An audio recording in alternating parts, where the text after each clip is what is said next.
Oh dear. Did anybody else have the same reaction last night? What a daunting task if even all goes right ahead of us. It's next on Locked on Jazz. But bum bum bum bum bum bum bum bum bum bum bum bum bum bum bum bum.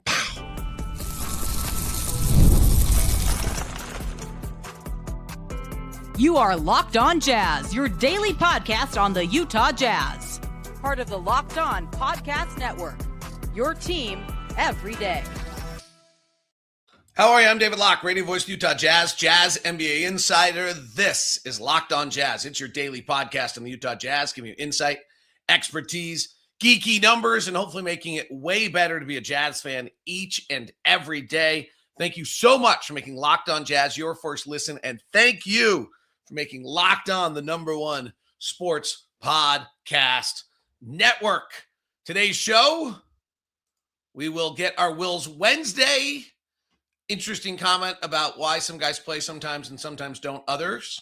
And he kind of very humble comment as well. We'll talk about Lauri and Keonte have really been incredible in regards to their consistency. It's not a hot take or anything, but it's worth kind of shouting out. Last night was an example of the new NBA math. We're going to start looking at the landscape of the Western Conference and the mountain we're trying to climb here. And honestly, I felt last night was like, that was literally my reaction last night. Today's episode is brought to you by Game Time. Download the Game Time app, create an account, use the code LOCKEDONNBA for $20 off your first purchase. And first off, a quick shout out. Welcome to the Everydayer Club. To Adam Curtis, glad to have you aboard. To Andrew, my typeface is small, but I think that's Lufusa. I don't think I had that right. Apologize. I should have had that right, but I didn't. And to Adam Levine, and as well to Knife Dog, and our fifth member yesterday, Matt Larson. So good sign up yesterday for the Everydayer Club. So excited about that group. I'll tell you more about it. You did get the part 2 of the Kevin Pelton interview yesterday, was exclusive just to the Everydayer Club, where we talked about league trends. Maybe I'll circle it back here at some point. But anyway, all right. So did anybody else watch the Spurs last night and suddenly go, oh, crap. Victor Wembanyama, Dylan Harper, and Stefan Castle. Yeah, that's their core. Victor's going to break the game. Stefan Castle can't shoot yet, but it's coming. He's really good. I got to give a friend of mine who's a scout out there, I don't know if he's listening to the show today, was like, yeah, he's going to be really good, and I didn't buy it, and I'm wrong. Stefan Castle is going to be really, really good. He's Dwayne Wade, kind of, honestly, like really good. And Dwayne Wade never figured out how to shoot, but he figured out. But Victor's 21. Stefan Castle is, I'm not even trying, I just want to share this. It's just like, I'm having therapy with you. It's 21. And Dylan Harper, who I think is going to be really good too. I mean, maybe it's one night and, hits a bang down 3 and looks like he's fearless, and he's 19. So the core of the San Antonio Spurs is 2 big guards and a monster. And yeah, time will tell, contracts, things like that. Obviously, this league, Sacramento can attest to you, but they have pretty good leadership. Oklahoma City's got Shai, Jalen, and Chet. It's kind of the same model. It's 2 really good wings and a monster in the middle who can move and do all sorts of things. Like we're trying to build this thing up right now. And if we're really building it to try to win a championship, which I admire and love Ryan and Danny and Justin and Austin for, and I understand that's your title. I've always thought it's impossible. Like I've always said, like, just build me for a top 4 team in the West and like hope I get 2 sprained ankles. And maybe that's the answer here is you're going to have to just get lucky with San Antonio and Oklahoma City. But we've got it. Like, what is the route? I'm not trying to make you jump off a cliff. I'm sorry. But what is the route where we have to get 3 guys better than Wemby, Castle, and Harper? And we got to get 3 guys better than Shai, Jalen, and Chet. Shai and Victor are going to be the number 1 and 2 players in the NBA with Jokic and Luka, who's also in the West. It's interesting. The ESPN did the top 25, under 25. They did it wrong. They didn't include Keyonte. And they did include other players who shouldn't be on there, like 7 of them. But most of the guys were Eastern Conference guys. Except for the fact when you like suddenly dig into it, there's enough Western Conference players. So here's the mountain. Here's what we're trying to do. Like, this is hard. It's daunting. So first thing is we've got to build a roster where our core guys, and we're going to have to do it with depth and creativity, but like Oklahoma City's done that very, very well. That's a hard thing to be better than Oklahoma City at. That's got a core guys that are better or as good as Shai, Jalen, and Chet. And they're in, Shai's a little older. And by the way, it is worth noting that only one of those is from tanking. Like Shai is 27. So Shai's in championship age right now. And that is obvious because they just won one. And Jalen and Chet are younger. And obviously injuries, a lot can be derailed. Like not everyone's staying right. But okay. Then the next group is Wemby, Castle, and Harper. We're all 21 they're going to be right there with us. No matter what we do and we grow, we're going to have to get better than Wemby, Castle, and Harper. Houston's interesting to me because they just keep winning and they're playing the NBA new math and they're doing it really, really well. I'm not as daunted by their group. Now, Alfred Sengun is 23 and Amon Thompson's 22. And I guess we'll see if, I don't think Reed Shepard's the next one. I don't think Jabari Smith's really actually the next, like he's a player. So that's good. I mean, we've got to get someone who's 23, Alfred Sengun, 22, Amon Thompson. It doesn't daunt me the same way the Spurs do. They're going to be good. Alfred Sengun's going to be good. Flag's sitting there at 19 in Dallas. They don't have any other pieces of it. They're going to have to build it and figure it out and trade Anthony Davis, and they're going to go through the process. And they're going to be nipping at our heels with a 19-year-old Cooper Flag the whole time, but they don't have another piece. Luka's 26. Honestly, the Lakers have Austin Reeves, who's 26 also, 27, but they don't have another piece. I mean, they have LeBron, but they don't have another young piece. So, and they'll have to acquire, they're not acquiring young pieces. That's not how the Lakers are doing it. So you look at this landscape. Now, luckily, Sacramento seems somewhat helpless. New Orleans, I just can't buy into. The Clippers are a disaster. Portland, actually, Shaedon Sharpe, I guess. Maybe. Like Shaedon Sharpe and Keyonte are probably somewhat similar at this point in their career projections and where they are. Sharpe still doesn't shoot it great, but he is averaging 22, 5, and 2, and he's seemingly making a little bit of a jump this year. Also, if we're being honest, he's shooting percentage is up. His three-point shooting is still at 30%. He's just still not particularly effective. He's gone from 3 free throws to 5. Maybe we should give Sharpe that. And then they have Denny Avdija, who's kind of their Lauri, who's 20 now, just going to turn 25 in January. So maybe I need to include Portland in there too. They're probably on more equal footing to us. And who knows with Scoot? They've just been hurt so much. And I don't think they really have a next one after, Scoot hasn't even played this year. And they have some nice pieces, but Kamara. So it's like really literally, if you're trying to get to the top 4 in the West of the future, maybe that's the route. Jokic is 30. Jamal Murray's 28. They're going to be hanging around for, but if you're talking about 4 or 5 years ago from now, how are we in the top 5 in the 4 years from now? How are we in the top 4 in the West? Like Wemby, Castle, and Harper, holy crap. Shai, Jalen, and Chet, I just can't see that falling unless somebody leaves. And then you're going to have to be better than whoever Dallas puts around Cooper Flag, an old Denver team, whatever Giannis and Luka Doncic combination exists in LA.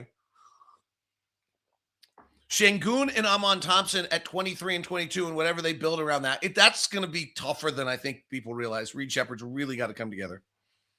And then the wild card in all this is where's Ant?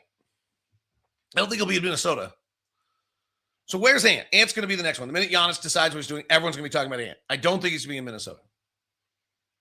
And Minnesota does not have a great future. Minnesota, we could actually end up losing the last draft pick to Minnesota. They could be top 3 protected by that point. Minnesota, it feels like that is about to run out quickly. I could be wrong, but they're very, very good. Could end up in the Eastern Conference Finals again, but Julius Randle's in his 11th year. Mike Conley's in his 18th. Rudy's in his 12th.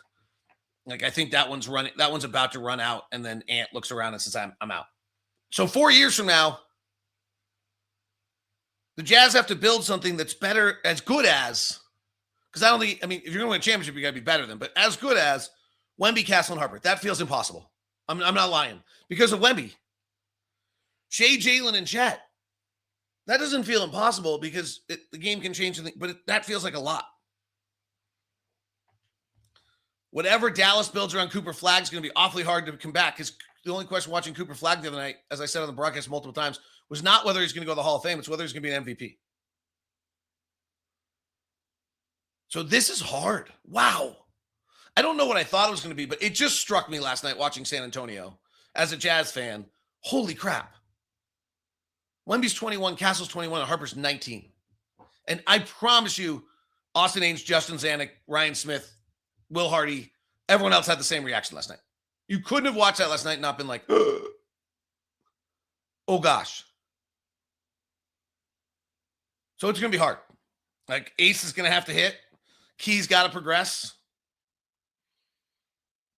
And I don't know, like, the question leads right to Lowry's timeline. He's 28. Like, I think you keep him because at 32, he's still valuable to you. You can handle his contract, and we need good players. Unless you think you can make a trade with Lauri that gets you another 23 or 22-year-old. And then, frankly, also leads right to our draft pick. Like, we really need something significant out of this draft. Significant. And right now, we don't have draft pick. Time will let that go. That can get fixed. All right, consistency of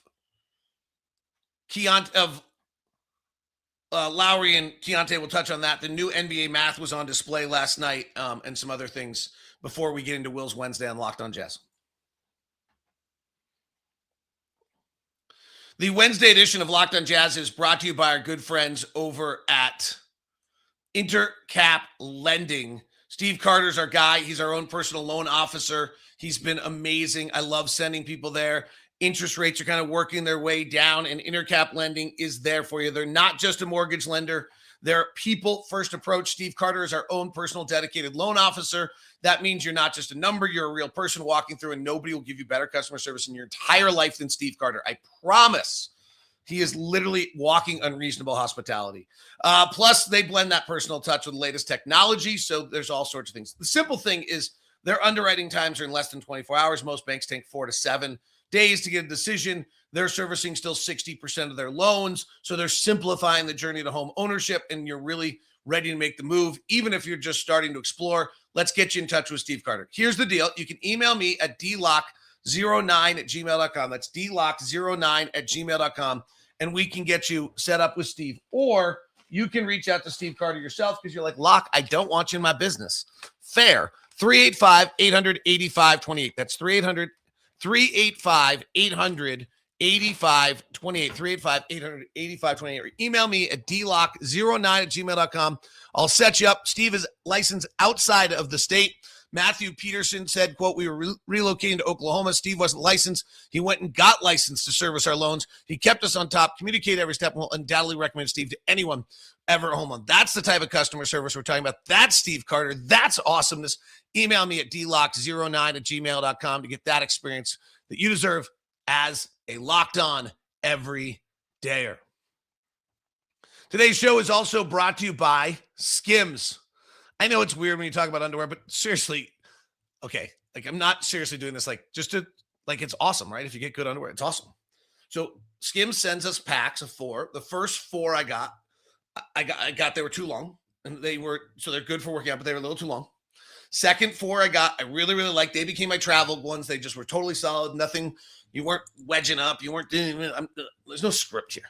The last set I just got are these cotton ones. They're incredible. I'm not lying. Like, it's weird to say that. Like, oh my God, they're incredible. They're incredible. Okay? Just sharing. There. I'm not going to give you all the description, but like literally comfortable, hold you in place. Like perfect. Just great. Okay? So that's Skims for men. I can do all the stuff I'm supposed to do here. There's four cotton 5-inch, stretch 5-inch. I think my first ones for me were too long with a stretch 5-inch. Cotton 3-inch, stretch 3-inch boxer briefs. They've just gotten better every time I've got them. Soft, supportive, comfortable, amazing. So if you're shopping right now, Skims Men's, now at skims.com. And when you place your order, choose a podcast in the post-purchase survey and select your show from the drop down to let you know we sent you. Skims for men. Women have been taking advantage of this for a while. It's our turn. Enjoy it. Trust me. I don't think I'm lying to you. I think you'll agree. You'll be like, man, Locke was right. Which is a weird thing for me to be right about in your life. I agree. But it's still pretty cool. Skims for men. Go check it out. And please let them know we sent you.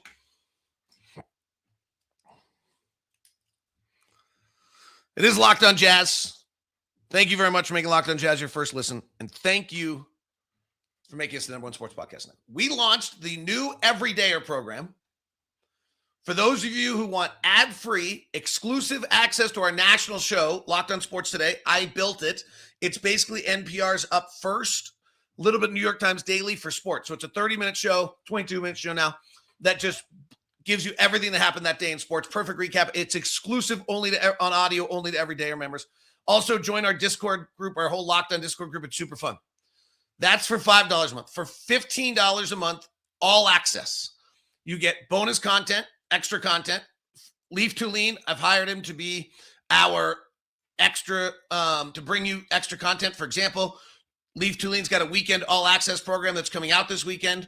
He gave you a breakdown of the top 10 weekend performances. He gave you an all access look at Darren Peterson. He's given you AJ DeBonsa player profiles. That's you get all access. The second part of the Kevin Pelton interview was up there for extra episodes. We're one-on-one connection between me and you through texting and interacting. I'm sending you all my notes, extra access, insider information, like what the shooting, not like insider, but like shooting percentages of the catch and shoots and off the bounce of our opponents. All this prep that I do, I send over to you. We're interacting throughout the game as well. So it's all at the all access program. That's $15 a month. Plus you get a daily newsletter. Plus you get Empty the Noggin. Plus you get 15% off at the team merch store. A lot of stuff there. Go to lockedonjazz.supercast.com. That's lockedonjazz.supercast.com to sign up for that. That's the Everydayer Club. lockedonjazz.supercast.com. All right. Such an interesting conversation kind of on this now that you're like done with the daunting aspect of like, what do you do? Like, what's the right window? There's nothing we can do as a franchise that's not going to have us have to deal with Wemby, Castle, and Harper. Like the two draft lotteries that San Antonio won, like basically with Harper 2 and Wemby 1, like we're like that happened. There's nothing we can do about it. Like we're kind of like, right? There's nothing we can do about the fact we're not always going to be competing with the Lakers who are going to take a major market talent. And we've got this Oklahoma City juggernaut. So then the other question is like, what's your timing? And maybe timing now is as good as any, frankly. You know, Şengün and Amon Thompson in Houston have to develop, but I think that's going to be tricky. You're going to be dealing with whatever Dallas does with Cooper Flagg.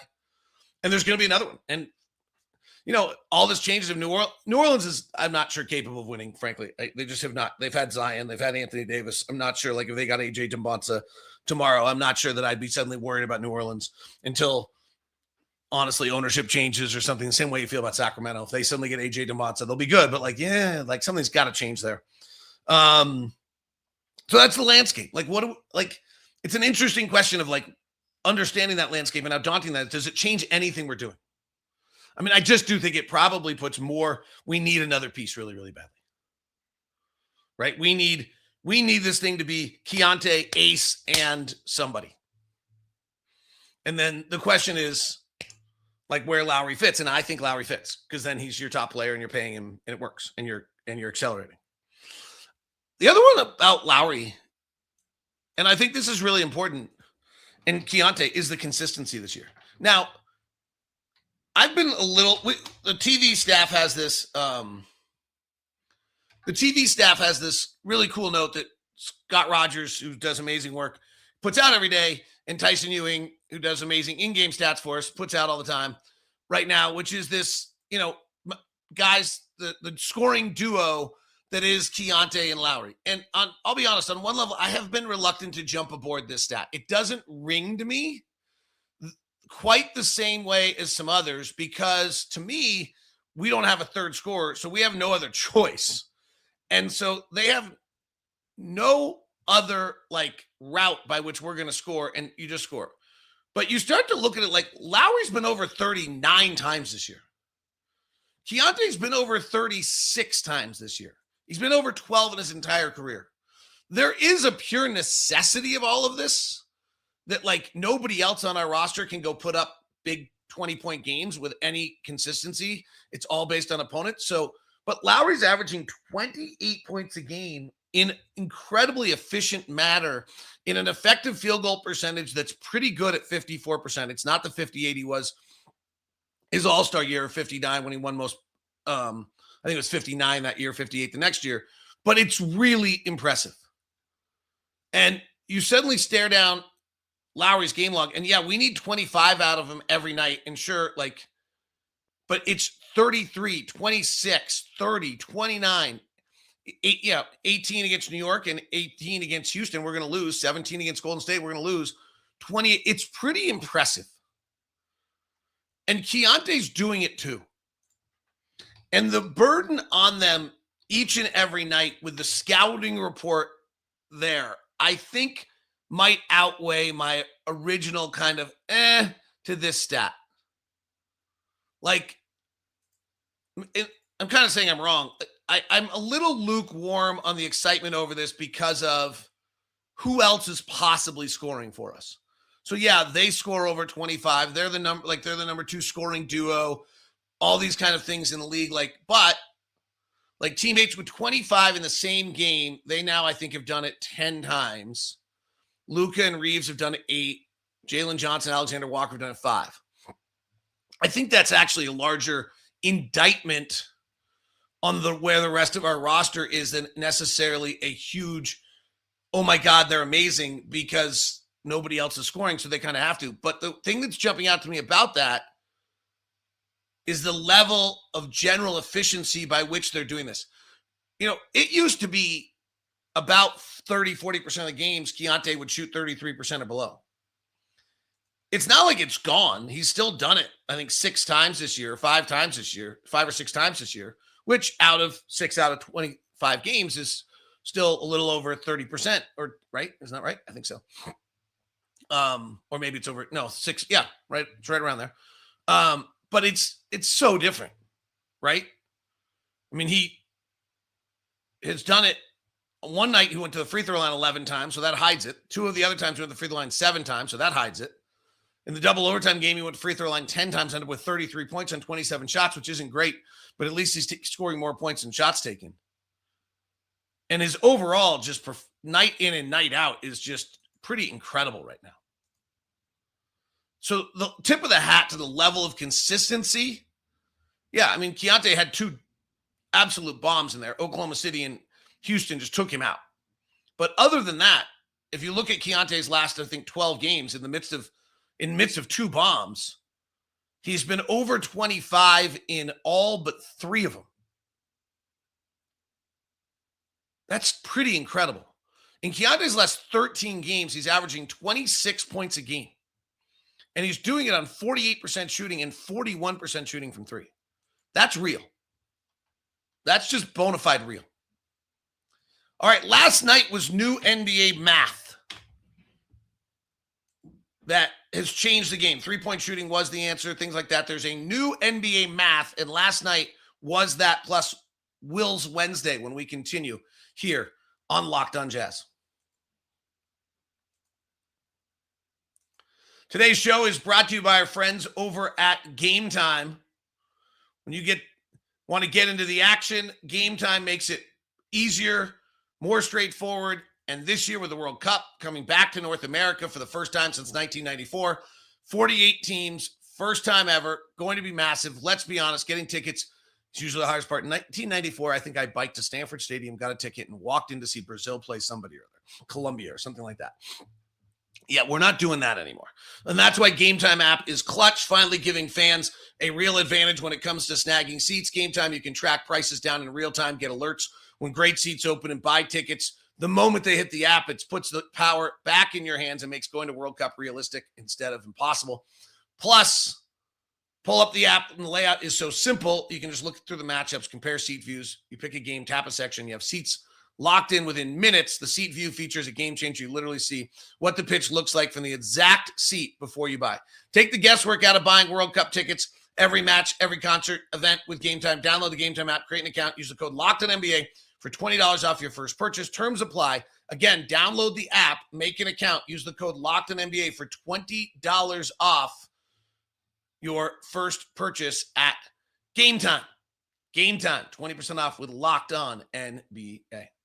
Today's show is also brought to you by Robinhood.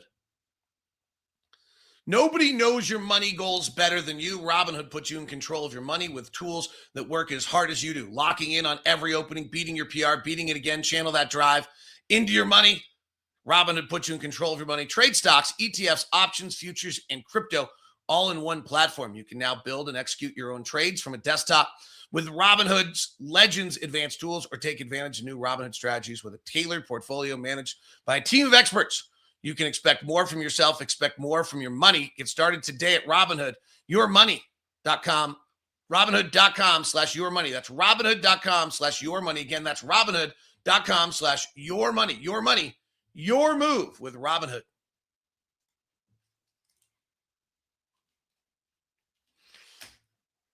All right, NBA new math. Last night, the New York Knicks won the game on offensive rebounding. And this is kind of where the league is now. You win the possession battle. So the Knicks last night, neither team turned it over at all. The Spurs turned it over 8 times. The Knicks turned it over 2. So the Spurs, 10, excuse me. So the Spurs were +2. But then the Knicks had 23 offensive rebounds, and the Spurs had 18 offensive rebounds. So the Knicks were +5. And that gave them the +3, and they end up winning the game, that extra possession. That's literally where the math is now. Because everyone's shooting the same amount of threes in the game now. So there's, obviously, if you have a hot shooting night, you just win. We know that. But the way you're trying to win the percentage in the math game is you're trying to win it by grabbing more possessions. That game had an incredible pace to it last night. Each team, I think, played 94 possessions. The offensive ratings were high. I think Knicks were up at 132 and the Spurs were at 120. So there was not a lot of defense in that game. But the incredible one was that the Knicks grabbed 49% of their misses. And then on Mitchell Robinson specific offensive rebounds, where there were 10, they averaged like 2 points a possession. On all, the Knicks last night averaged 1.5 points off each of their offensive rebounds. It's a pretty crazy number. So their half-court offense last night, and cleaning the glass seems to be having some problems today, was not elite. But their putback and their off-live offensive rebounds game was incredible. And that's where you kind of win these games now. And that's the new NBA math. That's what Houston's doing, grabbing 40% of their offensive rebounds. We'll get into it more, and maybe I'll do, Pelton's going to be in town for the StatCast, and Pelton and I maybe will sit down and just do an audio shot while we're hanging out, because he's going to stay at the house, about this. But it just changes everything. Like when you start thinking about taking a shot offensively, and you start thinking about, well, we're going to get a 33% chance for an offensive rebound on it, it really changes the game. If you're suddenly taking shots in transition and you get less offensive rebounds when you miss in transition than if you do in the half court, then maybe you're better off getting in the half court. Like, I mean, there's just crazy math equations here on all this. All right. On Wednesdays, we like to do Will Hardy's Wednesday. This week, there hasn't been as many press conferences, so I've only got one piece for you. And I thought this was really interesting, where Will was talking, and I asked Will about playing Isaiah Collier the other night, when I really thought, I had said on the broadcast, maybe either on the air or just to Will or to Ron, I don't think we're seeing Isaiah for a while.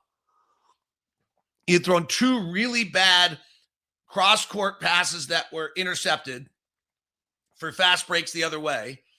And it looked to me like he just was out of it, and he hadn't played the second half the night before, and Clayton was playing better. And I really thought that he was going to be benched for a while. And instead, he comes out, plays the second half, plays great, kind of finds his vibe, leads us to the win in Memphis, and plays great again the other night, leads us to the win in Dallas. And Will's found this guy. Now he's impactful and looks great. And what a turnaround. So I asked Will before the Dallas game, like, how do you decide? How do you know when you're benching, when you're not benching, all that kind of stuff? His answer is super interesting. And think about when he starts talking about the spacing and some of those mistakes that he actually puts on himself. Think about the 2 passes I mentioned that were just terrible. It seemed to me watching like those are terrible passes. What are you doing? Well, there's a different opinion on this. Here's Will Hardy on this. The results are up and down. And, there have been moments where I haven't gone back to Zay. And usually those are because of the process on the court, some of the decisions. It might not be a game from a lineup standpoint where it's made sense, but, against Memphis, I felt like he didn't have a great first half, but I didn't feel like it was his fault. I was looking at it thinking, hey, there are things that I can do better to put him in a better position to be successful, to try to help us. I never want to be overly critical of our players in terms of the result. Like if we're getting good shots and they're not going in, that's one thing. If I think that our process is screwed up, that's a different thing. And I felt like against Memphis, the first half as it related to Zay was more of a me problem than a Zay problem. I felt like when we changed our spacing a little bit and put him in, some of those empty side pick and rolls, I felt like he really showed his ability to get in the paint. So it's always, you're trying to understand what's actually happening. And believe me, sometimes the problems are because of me. Couple of injuries. I thought that was pretty interesting to hear him say that. And, you wonder sometimes guy has a bad game. Well, maybe it's actually he wasn't put in position to have success. Interesting thought. I'll leave you that one. All right. I did not mean today to be like, I'm just sharing with you guys. Like, that's where I am, what I thought while I was watching the Spurs last night. Like, oh, God, we got 2 monsters we're going to have to get through to get this thing done. But it's a process. It's fun to watch it happen. Thank you very much. Tomorrow on the show, we'll get ready for the Lakers game. We'll look at some other items as well. I'll prepped up some Lakers stuff, so we'll look at that. We'll probably dig into Austin Reeves. Is he really a free agent target we want to look at in the offseason on tomorrow's show? You can follow me on socials at DLock09. I'm doing a lot of my work. I'll be honest with you. My socials are really, if it's national stuff, if it's Jazz-centric, it's going to be on the Everydayer Club All Access, either in the Discord, which is there for all the Everydayer Club members, who get Discord, they get ad-free, and they get Locked On Sports Today exclusive audio content. That's for $5 a month or $50 a year. Or join the Everydayer All Access Club, one-on-one interactions with me, get my inside prep stuff for the game, get Empty the Noggin after games, get daily newsletter about the show, get one-on-one texting, get bonus access from Leaf Tulane and college basketball. That's all at the Everydayer program. So go drop that one as well. That's it. Supercast. LockedOnJazz.supercast.com, LockedOnJazz.supercast.com. Join me tomorrow. We'll look at Austin Reeves and whether or not he's the right free agent target for us in the offseason. Right now, we send you over to the first ever 24/7 national NBA channel. It is Locked On Sports, Locked On NBA on YouTube. Make sure you check out on audio, game night on Locked On NBA, every game, every night.